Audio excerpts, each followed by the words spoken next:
Tu rêves de voyager au Japon? Prépare-toi à tomber amoureux. Entre traditions magiques, paysages de cartes postales, petits plats trop bons et villes qui brillent comme des mangas, le Japon est un vrai monde à part. Et franchement, il est temps d'y aller. Voici 10 endroits trop chouettes à visiter absolument au Japon. Numéro 10. Kanazawa, la ville élégante qui te chuchote des histoires. Bienvenue à Kanazawa, une ville toute jolie entre la mer et les montagnes. Ici, tu peux te balader dans des ruelles pleines de charme, avec des maisons de samouraïs, des salons de thé cosy et même un vieux château comme dans les films. Et ne manque surtout pas le jardin Kenroku-en, un des plus beaux du pays, genre vraiment magnifique. Numéro 9. Ishigaki, soleil, sable et snorkeling. Si tu veux des vacances relax sur une île tropicale avec eau turquoise, poissons multicolores et cocotiers, Ishigaki est faite pour toi. Pas trop de temples ici, mais une ambiance détendue, des paysages de rêve et une vie nocturne super fun pour finir ta journée les pieds dans le sable. Bonus, tu peux explorer plein d'autres îles autour. Petit paradis validé.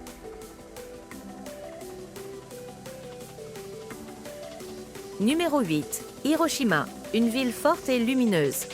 Hiroshima a une histoire bouleversante, mais aujourd'hui c'est une ville vivante, pleine d'énergie et de douceur. Le parc de la Paix est un endroit super émouvant à visiter. Et juste à côté, tu peux prendre un ferry pour aller voir le célèbre torii flottant de Miyajima. C'est juste magique au coucher du soleil. Numéro 7. Kamakura, Bouddha géant et ambiance zen. À 1 heure de Tokyo, Kamakura est un petit coin paisible avec plein de temples cachés dans la nature. Mais surtout, il y a le grand Bouddha, une immense statue de bronze hyper impressionnante. Tu te sens tout petit à côté, c'est un endroit parfait pour se détendre, marcher un peu et respirer l'air de la mer. Numéro 6. Nikko, entre montagnes, temples et cascades.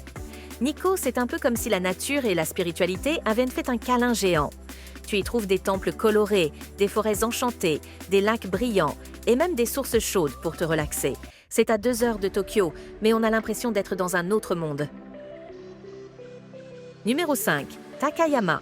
Le village tout droit sorti d'un animé Takayama, c'est la ville parfaite pour les fans du Japon d'autrefois. Avec ses maisons en bois trop mignonnes, ses petits ponts, ses marchés artisanaux et sa rivière qui traverse la ville, tout est paisible et joli. On se croirait dans un film Ghibli. Numéro 4. Hakone, bateau pirate, plus Mont Fuji. Combo parfait. Envie de te détendre dans un onsen, source chaude, tout en regardant le Mont Fuji au loin? Direction Hakone. Tu peux même faire un tour sur un bateau pirate sur le lac Ashi, et c'est beaucoup plus fun que ça en a l'air, promis. Entre art, nature et bain chaud, c'est une pause douce à ne pas rater. Numéro 3. Nara, des daims trop choux et un Bouddha géant. À Nara, les cerfs se promènent librement dans les parcs et viennent te dire bonjour, surtout si tu as des biscuits. Mais ce n'est pas tout.